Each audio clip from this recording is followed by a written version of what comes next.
মুসলমানদের সব রাষ্ট্রকে ঘাঁটি দিয়ে দিছে।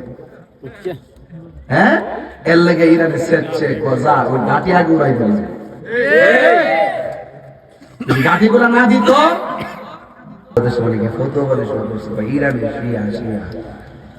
আরে বাবা ঠিক আছে, কেউ শিয়া হইলে আমরা সঙ্গীরা কোনো সম্পর্ক নাই, কিন্তু যখন ইহুদির সাথে মুসলমানদের দ্বন্দ্ব হবে, ওই মুসলমান আকীদা যেটাই হোক না কেন, আমরা সবাই মিল্লা ইহুদিদের বিরুদ্ধে মাঠে নামতে হবে।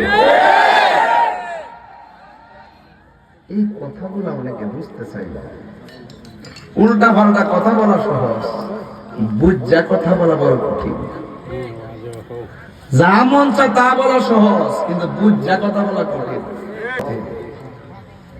যেখানে যেটা লাগে আমি করি। আপনি এজিদের পক্ষে গান গাইবেন আর আমি আপনার সুমা দিব, প্রশ্নই আসে না।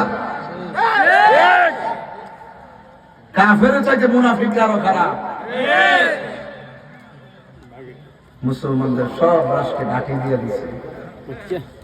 হ্যাঁ, এর লেগে ইরানে সেচ্ছে গজা ওই ঘাঁটি আগে উড়াই দিয়েছে। ঘাঁটি গুলা না দিত তাইলে আমরা ঘরের কথা কিন্তু এরা বুঝতে পারতো না। ঘাঁটি মানে হলো আপনার ঘরের ভিতরে যা আছে সব তারা নিয়ে নিবে, বুঝছেননি?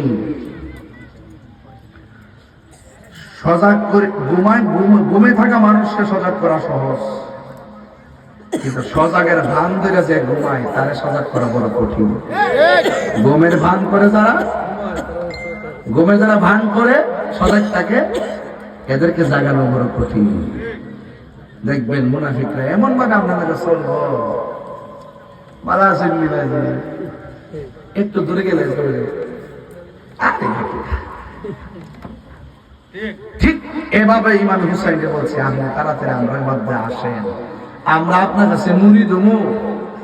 আপনি যদি না আসেন আর আমরা আপনার কাছে মুরিদ না হইয়া যদি মরে বইরা যায়, তাহলে হাসরের ময়দানে আপনার বিরুদ্ধে নালিশ দিব।